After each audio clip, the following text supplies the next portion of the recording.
সবসময় মনে রাখবা, এই উম্মাহ সব তোমার, আর তুমি এই উম্মাতের একটা শক্তি।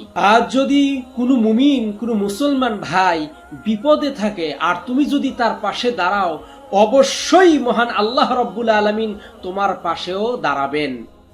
এ ব্যাপারে রাসূলুল্লাহ সাল্লাল্লাহু আলাইহি ওয়াসাল্লাম বলেন, যে ব্যক্তি তার কোনো ভাইয়ের বিপদে পাশে থাকে, আল্লাহ ততক্ষণ পর্যন্ত তার পাশেও অটুট থাকেন।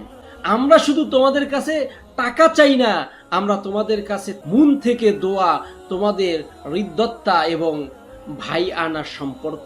আর একটা কথা সবসময় মনে রাখবা, এই উম্মাহ সব তোমার, আর তুমি এই উম্মাতের একটা শক্তি।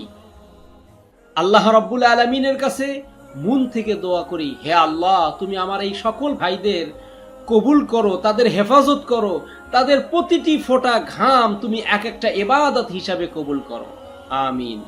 আর একটা কথা আমার তরফ থেকে তোমাদের সদা সর্বদা বলি, ভাই তুমি একা নও, আমরা তোমার সাথে আছি, তুমি আসো আমাদের হৃদয়ে। আল্লাহর কাছে সদা সর্বদা এই কামনাই করব, তুমি সুস্থ থাকো, সতেজ থাকো, তোমাকে আল্লাহ হেফাজত করুন। আর আমি তো আছি তোমাদের জন্য দোয়া করার জন্য এবং সকল মানুষকে উদ্বুদ্ধ করার জন্য, যেন সবাই তোমাদের জন্য প্রাণ খুলে, মন খুলে মহান সৃষ্টিকর্তার কাছে তোমাদের জন্য দোয়া করে। আল্লাহ রাব্বুল আলামিন তোমাদের সকলকেই ভালো রাখুন, সুস্থ রাখুন, এই কামনায় আমি শরীফুল ইসলাম আজমি